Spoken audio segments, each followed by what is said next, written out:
Hola! Sono tornata in pigiama a girare questo video perché mi sono sempre state chieste moltissime domande riguardo alle relazioni su Twitter, Facebook, su qualsiasi social io possegga.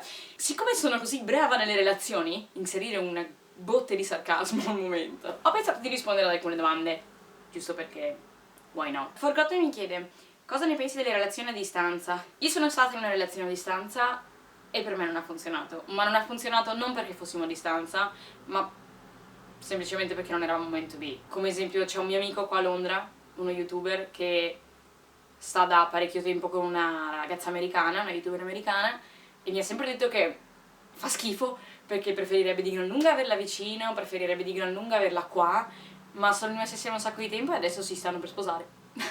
Quindi relazioni a distanza sono complicate e richiedono moltissima fiducia, moltissimo impegno, ma sono complicate allo stesso modo di una relazione normale, solo su altri fronti, secondo me.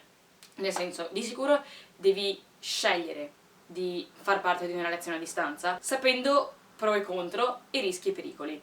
Nel senso, se sai di non essere in grado di poter stare in una relazione del genere, è una scelta tua quella di starci o meno. Non sei obbligata o obbligato a stare in una relazione a distanza, perché richiede molto impegno. Come tutte le relazioni, non si può far finta che sia una cosa semplice, perché manca il contatto fisico e se una persona è come me, io sono gelosissima. Sono personalmente una persona molto molto molto gelosa, forse per complessi che ho su me stessa, ma sono comunque una persona molto gelosa.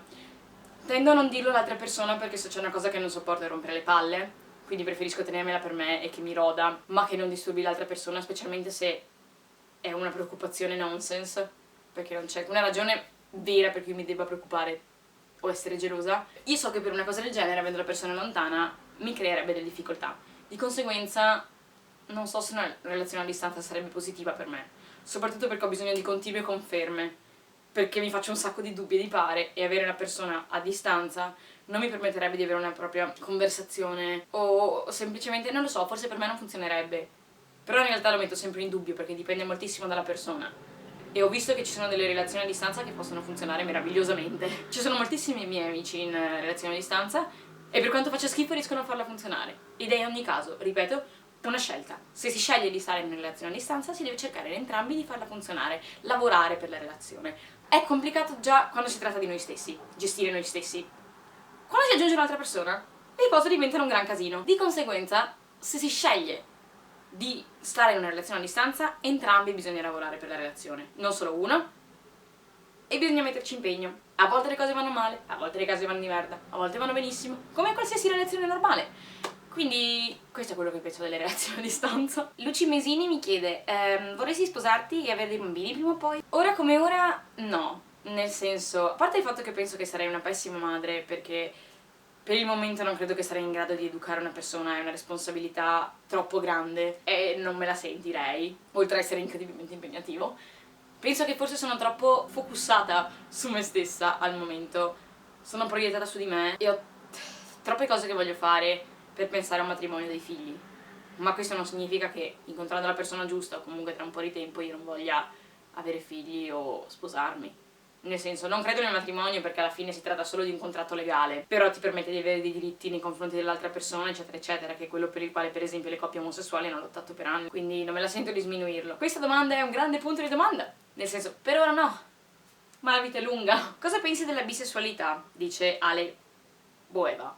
Oh, ti ho visto al raduno. Per quanto io non mi senta attratta dalle ragazze, stranamente, per il tipo di cose in cui credo, io sono del fermo credo che ci si innamora di una persona, non di un genere. Tu non ti puoi innamorare dei genitali di una persona, ti innamori della sua personalità, del modo di parlare, del comportamento, dei gusti, del modo di fare, dell'aspetto anche sì, ma è un insieme di cose. Non posso credere seriamente che funzioni a pene e vagina, per esempio. Quindi sono profondamente convinta che quando ci si innamora della persona.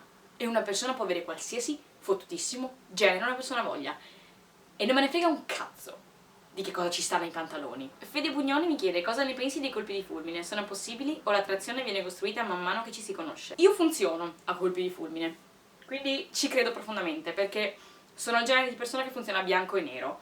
Quindi o mi piace un sacco o non mi piace per niente. Se mi accorgo, anche solo vagamente, che provo interesse, che sei una persona interessante, che provo interesse per te, che mi intrighi, che sono attratta nei tuoi confronti, non appena me ne accorgo è una collina in discesa e ci rotolo di cattiveria a montagna russa ed è una e ci cado di violenza, ed è per questo che per me è difficile da gestire, perché è proprio tutta un'irrazionalità continua, cioè mi piaci di colpo ed è come un muro in faccia, ed è un colpo di fulmine, ma sono profondamente convinta che il colpo di fulmine non significhi amore. L'amore è una cosa che si costruisce con il tempo, che va lavorata, che ti prendi ammazzata in faccia, ma quella che c'è all'inizio per l'aspetto fisico è attrazione. E anche comunque una cosa immediata, si tratta solo di attrazione, perché l'amore non si costruisce a funghetti, secondo me. L'amore è una merda complicatissima. E Josifer mi chiede, pensi che ci sia differenza fra fare sesso e fare l'amore? Assolutamente sì. Non sono assolutamente il genere di persona contro il semplice sesso. Il sesso è piacere, è come mettersi a giocare ai videogiochi, decidere di leggere un libro, o un abbraccio, o è una cosa che dà piacere. Se una persona, ed entrambi, si sa che quella è una cosa volta semplicemente al semplice piacere, sesso, che ci sta, perché no? Cioè, se entrambi si è sicuri che non c'è commitment, è una cosa che ci sta perché si ha voglia di farla, ci si sta bene e non ci si resta male, non vedo il perché non si possa fare. Fare l'amore, d'altro canto invece, è una cosa completamente diversa, perché involve dei sentimenti. Involve esiste in italiano? Coinvolge dei sentimenti, coinvolge un'intera sfera emozionale che è diversa dal semplice sesso, non si tratta più solo di piacere, ma si tratta di una fusione di sentimenti, di un aggrovigliarsi di emozioni che non sono nemmeno spiegabili, ed è molto diverso dal semplice piacere fisico, perché si tratta anche di un piacere emozionale, di un orgasmo non solo fisico, ma un orgasmo di sentimenti, di... Cioè io penso che a volte l'amore che si può provare facendo l'amore sia una cosa assolutamente talmente potente e incredibile che non so come spiegarla neanche io. Allo stesso modo non lasciate che nessuno vi convinca a fare sesso per divertimento se per voi non va bene. Una cosa importantissima del sesso è il consenso che si deve dare nei confronti dell'altra persona, sentirsi pronti, perché appunto non c'è l'età giusta per fare sesso, ok? Ognuno la fa quando minchia ha deciso che vuole farlo, non me ne frega un cacchio della società e del pregiudizio comune. Preferisco essere pronta e farlo quando dico io e subirmi il verginello per il resto della mia vita che farlo, starci male, portarmi dietro un trauma per il resto dell'esistenza. Proceno Obeso chiede: terresti nascosta la tua mental illness temendo che potrebbe compromettere la tua relazione? La mental illness è una grande parte della mia vita, di conseguenza di sicuro avrebbe un certo effetto nella relazione. Io fino adesso in tutte le relazioni che ho avuto... Oh, Siri. No, non voglio, non ti voglio Siri. Ciao Siri. Not me.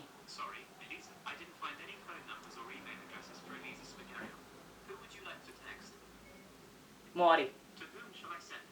Ma vaffanculo. What was I saying? Che la mental illness l'ho tenuta nascosta in quasi tutte le mie relazioni. Se non nascosta, comunque sotto controllo, perché non voglio che diventi un peso per l'altra persona, nonostante mi rendo conto che questo ragionamento sia incredibilmente sbagliato, perché se una persona si innamora di te deve abbracciare tutto di te, deve abbracciare anche la mental illness, come tu abbracci i tuoi difetti, se questo si può chiamare un difetto, lui deve riuscire ad abbracciare i tuoi e darti una mano. Allo stesso modo può essere d'intralcio in una relazione, ma può esserlo come qualsiasi altro problema che ci si possa avere. È normale inizialmente magari volerla tenere nascosta, ma non tenerla nascosta per sempre. A un certo punto, infatti è sempre venuta fuori, deve venire fuori, bisogna parlarne perché è una parte importante della propria esistenza e in una relazione sarebbe come un'enorme bugia tenerla nascosta. E non ci si vuole basare una relazione su una bugia, credetemi, perché prima o poi viene fuori. Sempiturle mi chiede cosa ne pensi di tradimenti. Io penso che siano una delle cose più vili, bastarde, schifose che si possa fare sulla faccia della terra, perché non c'è niente dalla parte della persona tradita di peggio di sapere che la persona con cui stai è andata con qualcun altro, perché ti fa sentire come se non fossi abbastanza, come se facessi schifo, cioè odi l'altra persona e odi te allo stesso punto, ed è una cosa talmente schifosa che piuttosto mollala quella persona, lasciala. Non fare la testa di minchia e andare con un'altra persona nel frattempo, perché no, se sei committed in una relazione resti in quella relazione e quella persona ti deve bastare, perché se quella persona non ti basta c'è qualcosa che non va in quella relazione.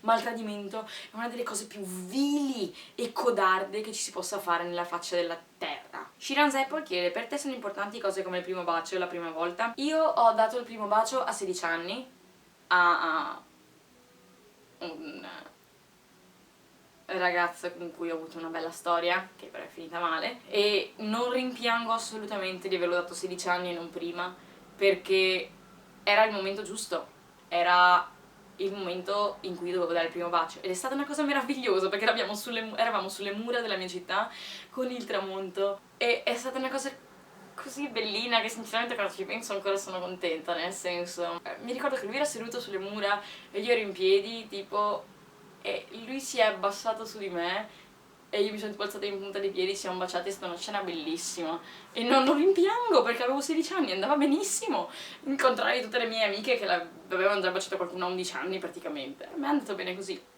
Per quanto riguarda il sesso, io ho perso la verginità a 18 anni ed è stata... non è stata durante una relazione, però è andata bene così, perché quella persona è stata molto corretta nei miei confronti.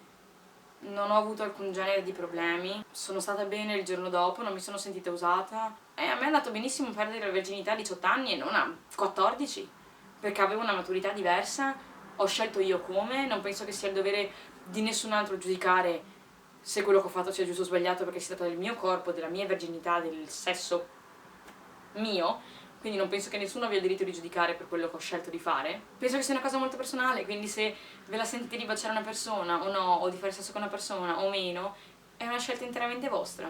Non sentitevi pressurizzati da regole della società, amici, non amici, persone che vi stanno manipolando, tentano a farvi manipolare. È una vostra scelta, è il vostro corpo, sono i vostri sentimenti e le vostre emozioni, fateli contare, perché comunque la prima volta, vero o no, ce la si ricorda. Perché quella è un po' come il primo tatuaggio. Il primo è oh mio Dio, mio Dio, mio Dio, te lo ricorderai sempre. Le cose che vengono dopo sono un po' tutte molto più naturali. È una sensazione come se contassero di meno, quindi fate, secondo me almeno, fate la prima volta, il primo bacio, questo genere di prime cose, contare. O comunque che siano delle situazioni che ricorderete con una sensazione positiva. Tutto qua. Rio 50 mi chiede: le tette, argomenta la faccenda. Sono 2, sono belle, sono grandi quanto devono essere grandi e tutte li amano, quindi viva le tette! Cazzo, questa cosa andrà in internet. Pur My Fears chiede: se potessi incontrare la tua anima gemella ideale, come sarebbe? Io non ho un tipo, ok? A me piace una persona, io ripeto, tu ti innamori di una persona, non esiste un tipo. Io conosco gente che mi ha detto che voleva la ragazza bionda, col culo così, le tette così, il fisico così. Quello è un'immagine da bambola gonfiabile. Quando ti innamori di una persona non c'è un tipo. Cioè, boh, per me non è così, nel senso, se io mi innamoro di una persona, mi sono piaciute le persone più disparate in assoluto. Quindi no, non ho un tipo, non me ne frega se è biondo, moro, castano, olivastro, pallido, con gli occhi di questo tipo, alto, basso, non me ne frega un cacchio, se una persona mi piace, mi piace. E questo è tutto. E giusto perché al momento la mia vita amorosa sta facendo un sacco di casini. Raccontatemi un po' cosa ne pensate delle mie risposte, se avete altre risposte da dare, altri commenti, sarò più che interessata a leggerli, è un argomento interessantissimo, potrei fare anche un secondo video a riguardo, perché comunque è un argomento molto ampio, e spero vi abbia fatto piacere ascoltare i miei balbeggiamenti, vabbè, generali. I miei vicini caraibici ci stanno andando dentro come al solito.